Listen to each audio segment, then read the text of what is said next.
Grace walked into the interview room wearing a carefully pressed suit that had seen better years, unaware that behind the darkened glass, billionaire Connor Bennett was watching every second. Jason Carter glanced at her resume and smirked openly, asking whether an unemployed single mother could really handle the daily pressure of a billion-dollar company. When Grace calmly solved an operations problem 3 previous candidates had failed to crack, Jason pushed the file aside and told her she should look elsewhere. He never once imagined the man behind the glass had already made his decision. Then the door quietly locked.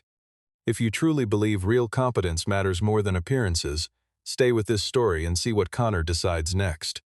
At 8:40 in the morning, Grace arrived at the headquarters of Bennett Global Logistics in downtown Chicago, 20 minutes before her scheduled interview. She wore the same navy suit she had worn to her last job, carefully maintained despite months of unemployment, and shoes polished enough to hide their age from anyone who did not look too closely. She was not there to be pitied. She did not mention her daughter, her rent, or the 6 months of rejection letters stacked in a drawer at home. She was there for one reason only: to prove she could still do the job better than anyone else in the building. She had rehearsed nothing beyond her own genuine experience, refusing to memorize the kind of scripted enthusiasm some career coaches suggested for candidates in her position. 6 months of rejection had taught her that confidence built on plain truth tended to hold up far better under pressure than confidence built purely on polish. The position she had applied for was Senior Operations Strategy Manager, a role that could change her life and one that matched her experience almost perfectly. Jason Carter entered the interview room with the practiced charm of a man who had learned exactly how much warmth to show before turning cold. The early questions felt ordinary enough, but soon they drifted somewhere else entirely. He asked why she had been out of work for so long. He asked whether raising a child alone might interfere with late nights or sudden business travel. He asked who would step in if the company needed her on short notice. Grace answered each question with steady professionalism, trying to steer the conversation back toward her qualifications rather than her circumstances.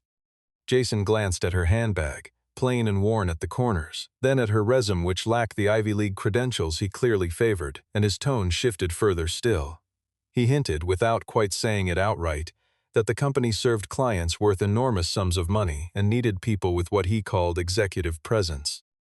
Grace understood immediately that he was talking about how she looked and where she had come from, not what she could actually do, and she felt the familiar tightening in her chest that came from being measured by a standard that had nothing to do with performance. He slid a case study across the table, describing a distribution center in the Midwest, suffering an 18% delay in shipments alongside a 31% spike in overtime costs and an unusual number of trucks leaving the warehouse without full loads. He gave her 10 minutes, fully expecting her to fail the way he assumed she would, and he leaned back in his chair with the relaxed posture of a man who had already decided how this particular story would end before it had even begun. It took Grace only a few minutes to see what months of internal review apparently had not. The intake schedules and the dispatch schedules were misaligned, creating bottlenecks that had nothing to do with staffing and everything to do with how shifts and shipping contracts had been structured. She explained the disconnect clearly, laying out exactly where the system broke down and what it would take to fix it. Jason had no real argument to offer in response. Instead of acknowledging what she had found, he simply said that a good answer did not make her the right fit for a room like this one. Grace paused for a moment, then asked him plainly whether he was hiring people who could solve problems or people who merely looked like they belonged in that building. Jason's expression hardened, and he closed the folder in front of him, announcing that the interview was over. What he did not know and could not have known was that the entire exchange had been observed from behind a one-way mirror by Connor Bennett himself, the founder and chief executive of the company that bore his name. Connor was not watching Grace. He was watching Jason, and what he saw troubled him far more than anything on the page in front of him. Connor Bennett was 41 years old, and he had built Bennett Global Logistics into a company worth billions without a dollar of inherited wealth behind him. He had spent years working overnight shifts in a warehouse long before he ever founded his first small trucking outfit, and he remembered exactly how it felt to be judged by his clothes and his address rather than by what he could actually do. That memory had never left him, and it was precisely why he despised the kind of quiet, class-based prejudice that Jason had just displayed without any apparent shame. He had sat through enough boardrooms early in his career where investors dismissed him for the same reasons, before his numbers eventually forced them to reconsider, and he had promised himself long ago that he would never let his own company become the kind of place that made the same mistake he had once suffered under. Lately, the company had been losing strong employees, and the people rising into management seemed to come from an increasingly narrow set of backgrounds, despite polished hiring reports that looked impressive on paper. Several departments were underperforming even though their recruitment numbers appeared excellent, and Connor suspected the hiring process itself had quietly gone wrong somewhere along the way. That suspicion was why he had begun personally observing certain final-round interviews unannounced from behind the glass. Eleanor Price, the company's chief operating officer and Connor's most trusted colleague of many years, sat beside him in the observation room, her arms crossed as she watched the interview unfold on the small monitor between them. She had already noticed Jason dismissing two strong candidates the previous month for reasons that never quite added up under closer scrutiny, vague remarks about fit and presence that never pointed to any actual weakness in a resume or an answer. Connor asked her to hold off on intervening, wanting to see exactly how far Jason would go on his own without any oversight. When Jason told Grace she did not belong in that room, something in Connor's expression shifted, though it was not the insult itself that struck him hardest. It was the quality of the answer Grace had given only minutes earlier. He asked Eleanor to pull the real data from the Midwest Distribution Center immediately, and within minutes the two of them confirmed that Grace's analysis had been exactly right. His own operations team had spent 3 full weeks on that same problem without reaching a complete answer, and here was a candidate Jason had just dismissed within minutes, working through the entire chain of cause and effect using only a folder of numbers and a calm, methodical mind. Through the glass, Connor watched Grace calmly gather her folder and prepare to leave the building. She did not cry. She did not argue further or raise her voice. She simply thanked Jason for his time and turned to go, carrying herself with a composure that told him everything he needed to know about who she really was. Connor turned to Eleanor and told her, in a tone that left no room for debate, not to let Grace leave the building. Eleanor asked whether he wanted to offer her a position on the spot. Connor said not yet, that first he needed to understand exactly how a candidate like Grace had almost slipped through their fingers without anyone noticing. Grace had barely reached the lobby when Eleanor caught up with her, explaining that the chief executive wanted to speak with her directly. Grace assumed Jason had complained about her final remark and braced herself for another uncomfortable confrontation before she had even left the building.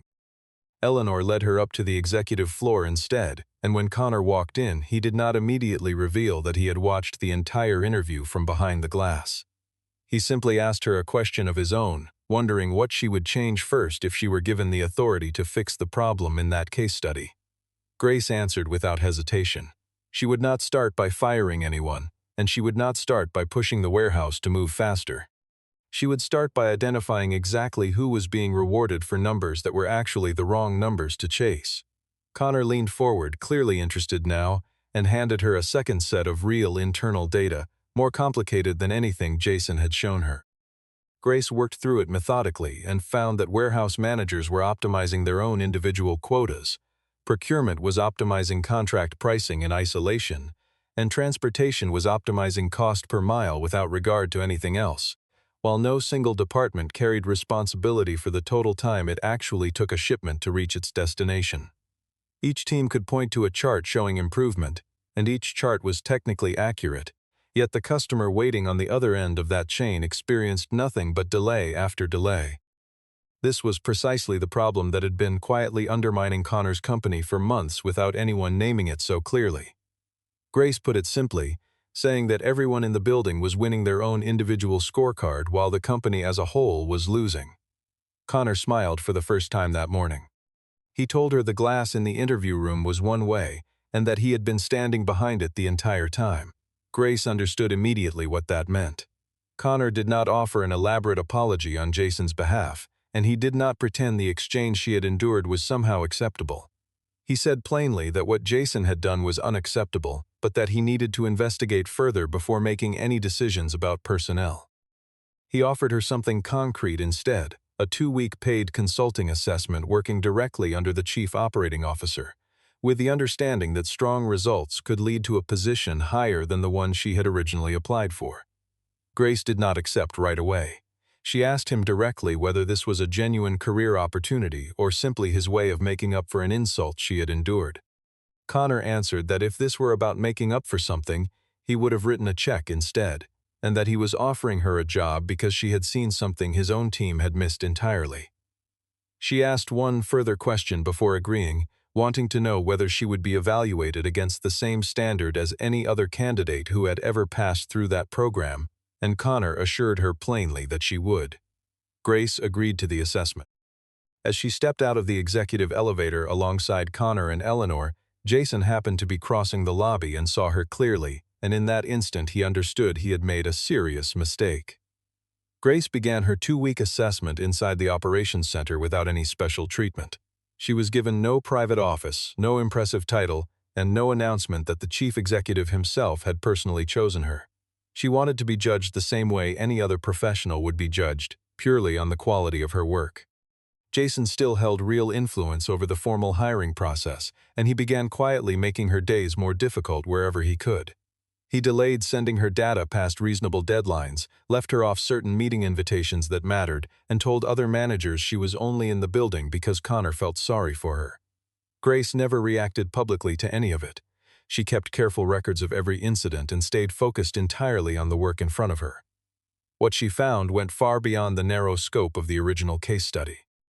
One outside trucking vendor kept receiving priority contracts despite consistently charging above market rates and delivering consistently poor performance, yet its internal evaluation scores remained suspiciously perfect every single quarter. Several of the approval signatures tied to that vendor traced back repeatedly to Jason's own department, appearing again and again on renewal after renewal in a pattern that struck Grace as far too consistent to be simple coincidence. Grace was careful not to draw premature conclusions about wrongdoing. She reported to Eleanor only that there were data conflicts requiring closer verification, phrasing everything with deliberate caution. Eleanor respected that Grace refused to make accusations before she had solid evidence to support them, and it was around this time that Connor himself began paying closer attention to how she worked, not just what she found. One evening, close to 8 o'clock, Connor noticed Grace still reviewing figures at her desk long after most of the floor had emptied out. He walked over from the pantry carrying 2 cups of coffee himself, without asking an assistant to do it for him, and the two of them talked for a while about what it meant to build a career from nothing. Grace mentioned briefly that her daughter was staying with her own mother that night, nothing more than that single passing detail, and Connor let the remark pass without treating it as an opening for further questions he had no right to ask. The moment felt easy between them precisely because they were speaking as two people who had each been forced to rebuild something from the ground up after real setbacks of their own, without either of them needing to perform confidence they did not genuinely feel. Connor mentioned the warehouse where he had once worked overnight shifts, describing the cold concrete floors and the ache in his legs by the end of a 12-hour rotation, and Grace found herself surprised by how easily he spoke about a past most executives preferred to erase from their public biography entirely. A small but significant discovery followed close behind that conversation. Grace found that the suspicious trucking vendor was directly connected to Jason's brother-in-law, a relationship that had never once been disclosed anywhere in the company's internal records. Jason understood that Grace was closing in on the truth, and he decided the safest move was to make her look incompetent in front of senior leadership before she could finish connecting the pieces. He had watched her work quietly for over a week now, and every quiet inquiry she sent to another department felt to him like a fuse burning closer to something he could not afford to let ignite. A quarterly operations review had already been scheduled with more than 10 executives in attendance, and Jason abruptly demanded that Grace present her findings even though she had not been given time to prepare a formal set of slides. He handed her a data table that had been quietly altered beforehand, designed to make her recommended fix appear as though it would cost the company millions of dollars it did not actually need to spend. Grace noticed almost immediately that several figures did not match the source data she had reviewed only days earlier. Jason pushed harder, telling the room that if she were truly as capable as everyone claimed, she surely would not need any additional time to answer. Grace refused to be rushed into a mistake. She calmly asked that the original source file be opened right there in the meeting so everyone could see it together. Jason insisted that would not be necessary. Connor sat quietly at the far end of the table, watching without saying a single word. Grace noticed a discrepancy in the file's timestamp and pointed it out clearly, showing that the document Jason had presented had supposedly been exported that very morning, yet it contained figures that were 3 months old. She was careful not to make any direct accusation. She simply told the room that she did not know whether this was an honest mistake or something deliberate, but that she would not base a multi-million-dollar recommendation on data she could not personally verify. Several executives in the room began glancing toward Jason with visible concern. Connor finally spoke, asking who exactly had prepared that particular file. Jason tried immediately to shift the blame onto a junior analyst on his team. Grace defended that analyst without hesitation, pointing out that the file's metadata clearly showed it had been edited from Jason's own administrative account, not anyone else's. Jason lost his composure and accused Grace of overstepping her role. Connor ended the meeting there without saying much more. He did not remove Jason on the spot, which allowed Jason to believe, mistakenly, that Connor still needed him in place. Instead, Connor quietly instructed the internal audit team to freeze editing permissions for the entire recruitment group and the vendor management team alike. By the end of that day, Jason received an email notifying him of the audit, and he understood immediately that his position was no longer secure. He read the message twice at his desk, then closed his laptop and sat perfectly still for a long moment, running through every step he had taken over the past several years and wondering exactly how much of it the auditors would eventually uncover. Jason arranged to meet Grace privately at a coffee shop near the office, abandoning intimidation for a different approach entirely. He arrived early, chose a table near the back away from the front windows, and greeted her with the same practiced warmth he had shown on her very first day in the building, as though nothing between them had ever gone wrong. He told her she would receive a strong position within the company, but only if she quietly removed the section of her report describing the vendor irregularities. Grace asked him directly whether he was asking her to falsify an official report. He immediately claimed she had misunderstood his intentions, then brought up her months of unemployment, suggesting that a single mother in her position should think carefully before burning bridges with people who held real power. That remark finally broke through Grace's composure, though not in the way Jason expected. She did not raise her voice. She simply told him he was mistaken, that she needed a job, but she did not need one badly enough to sell her own signature. Grace stood and walked out without another word. What Jason did not know was that Eleanor had already asked Grace to document every single interaction connected to the vendor investigation, no matter how minor it seemed at the time. Grace wrote up a detailed account of the meeting the moment she returned to the office and sent it directly to compliance. Connor read the report soon afterward and wanted to suspend Jason immediately.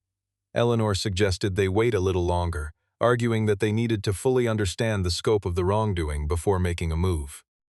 Grace agreed with that reasoning completely, pointing out that removing Jason alone without repairing the underlying system would only open the door for someone else exactly like him to take his place eventually. Connor found himself looking at Grace differently after that conversation, not simply because she was intelligent, but because she continued protecting the company even while her own future there remained genuinely uncertain.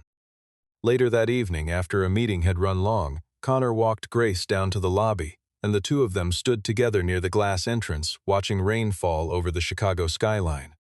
Connor admitted, quietly and without any pretense, that he had focused so heavily on growth over the years that he had failed to notice how far the culture beneath him had drifted from what he originally intended to build.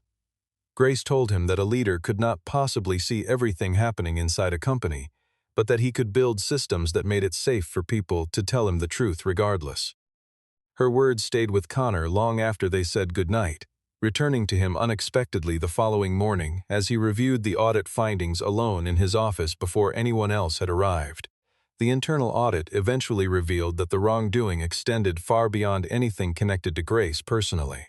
Investigators working through 2 years of hiring records found a pattern that repeated itself with unsettling consistency across nearly every quarter, always following the same quiet logic no matter which department the decision technically belonged to.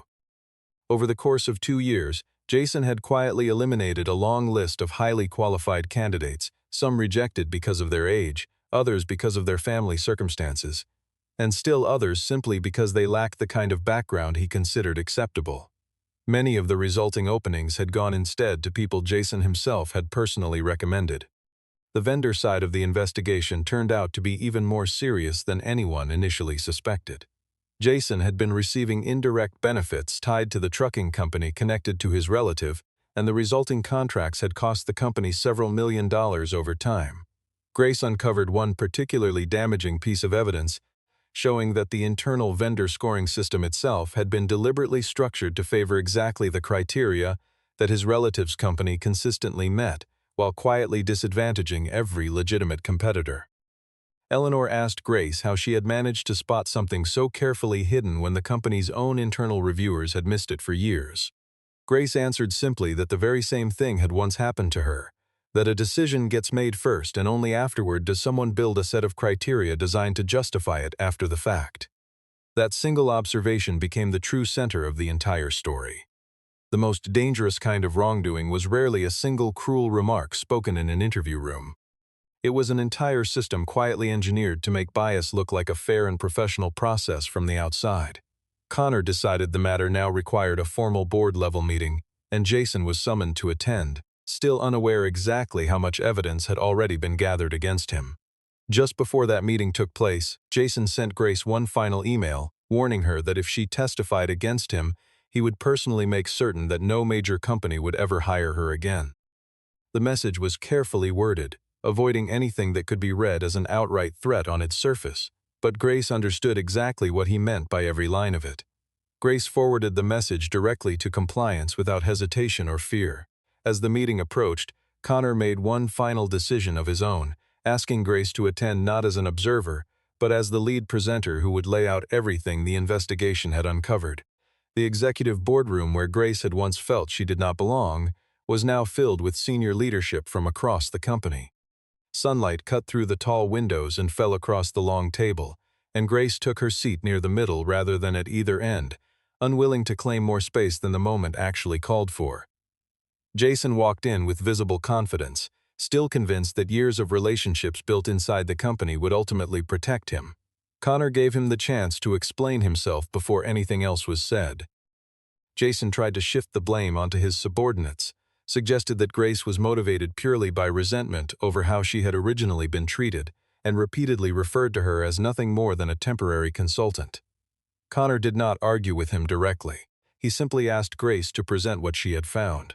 Grace relied entirely on documented evidence, walking the room through the contracts, the timeline of decisions, the metadata behind the altered files, the pattern of rejected candidates, and the threatening email Jason had sent her only days earlier.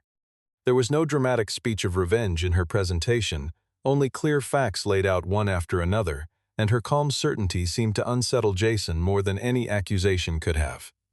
Jason turned toward Connor in visible desperation and asked whether he was truly prepared to trust a woman he had barely known for 2 weeks over an employee who had worked for him for 8 years. Connor answered simply that he was not choosing to trust a person over another person, he was choosing to trust the evidence in front of him. He then revealed something Jason had never known, that he himself had personally watched the very first interview from behind the one-way glass, and that the investigation into Jason's conduct had actually begun even before Grace ever walked through the front doors of the building. The way Jason had treated her that day had only confirmed a pattern that already existed. Jason was suspended immediately and escorted from the building while the formal legal investigation continued without him. The company terminated every vendor contract connected to the conflict of interest, and Connor ordered an independent review of every hiring decision made over the previous 2 years, a process that would eventually take several months to complete in full. Several candidates who had been unfairly rejected during that period were contacted again and invited to interview once more. Grace felt no satisfaction in watching Jason fall. What she wanted most was simply to see the system itself finally repaired, so that no other candidate would ever again sit across from someone who mistook confidence for character and appearance for ability. The very man Jason had spent years trying to impress turned out to be the same man who had quietly watched him destroy his own career from behind a pane of glass he never even knew was there. The 2-week assessment came to an end, and Connor presented Grace with a formal offer for the position of Director of Operations Integrity and Strategy, a role considerably higher than the one she had originally applied for. He handed her the folder himself rather than routing it through human resources, wanting her to hear the reasoning directly from him before she read a single line of the paperwork. Grace read through the offer carefully before asking him directly why he was extending it. Connor gave her 3 specific reasons. She had solved the Midwest problem that his own team had struggled with for weeks. She had uncovered a serious vendor vulnerability that could have quietly drained the company for years. And she had held firmly to her own standards even while her personal future at the company remained genuinely uncertain. Grace still had conditions of her own before she would accept. The offer needed to pass through the compensation committee like any other, the salary needed to reflect an honest market rate, and there could be no special exception made simply because the chief executive happened to be the one extending it. Connor laughed and asked whether she was actually negotiating to be treated with less special treatment rather than more. Grace told him she was simply making certain that no one could ever say she only got the position because of him. Connor agreed to every condition without hesitation, and it was precisely that insistence on fairness that deepened his respect for her even further. Grace formally accepted the role once the independent review process had been completed in full.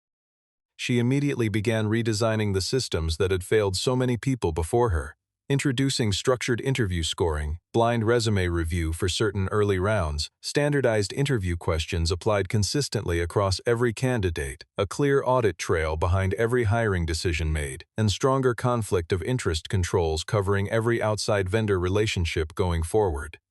That evening, Grace returned home to her small apartment, and her daughter Mia looked up and asked whether she had gotten the job. Grace set down her bag by the door and knelt beside her for a moment before answering, wanting the moment to feel as steady and unhurried as everything she had worked toward to get there.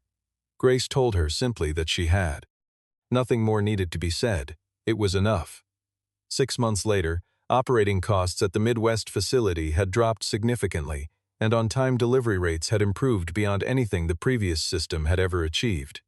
The turnaround was significant enough that 2 other regional facilities had already begun adopting the same restructured scheduling model Grace had first proposed during that original 10-minute case study. The new hiring process had produced a team with a far wider range of backgrounds and experience than the company had seen in years, and several candidates who had once been unfairly turned away were now working inside the very departments that had rejected them the first time around. Grace had become one of the most respected leaders in her division, and success had not changed who she fundamentally was. She still stayed calm under pressure. She still checked every piece of data before trusting it, and she still pushed back against Connor whenever she believed he was wrong about something. One afternoon, Grace was invited back to the very interview room where everything had begun. The one-way glass was still mounted on the wall, but a small crew was in the process of removing it entirely. Grace asked Connor why he had finally decided to take it down. He told her he had once believed that standing behind that glass allowed him to see who people truly were when they thought no one important was watching.